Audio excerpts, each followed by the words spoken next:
Welcome back sa aking channel. Aura Briguela bad trip na sa mga netizens na tumatawag sa kanya ng Bronny James na anak ng NBA superstar at future Hall of Famer LeBron James. Aura bumanat sa patuloy sa kanyang tumatawag ng Bronny. Panuurin at pakinggan ang buong detalye.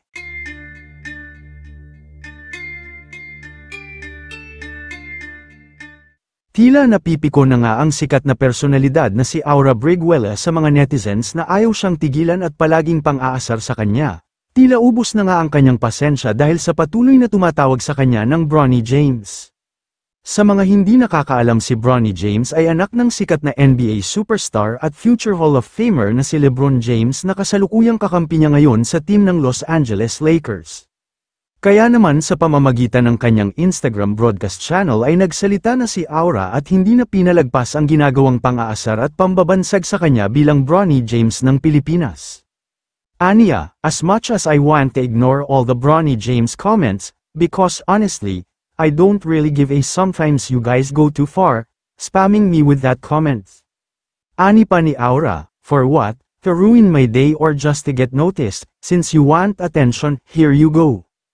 Hindi raw porke pinili niyang hindi ito pansinin ay hindi na siya nasasaktan, dahil para sa kanya daw ay masakit na tawagin siyang Bronny James dahil pusong babae siya. Aniya, just because I choose to ignore things doesn't mean I don't get hurt, this is a small reminder that everyone has their limits and boundaries.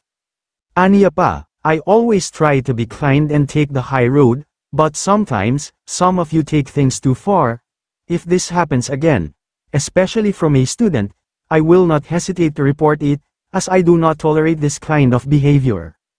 Samantala, isang netizen naman ang hindi pinalagpas ni Aura, at nagchat pa siya dito para pagsabihan ito na wag na siyang tawaging Bronny James dahil hindi na daw nakakatuwa.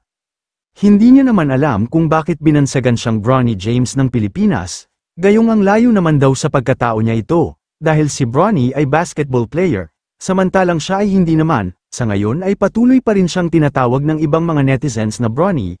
Well, hindi naman natin alam ang totoong rason kung bakit binansagan siyang Bronny James ng Pinas. Kayo mga ka-showbiz, anong masasabi nyo sa ating showbiz topic ngayon? Kung may opinion kayo ay magkomento lang kayo sa aking comment section. At syempre kung bago pa lang kayo sa aking channel ay mag-subscribe na kayo para lagi kayong updated sa mga showbiz trends na ina-upload ko. Maraming salamat po.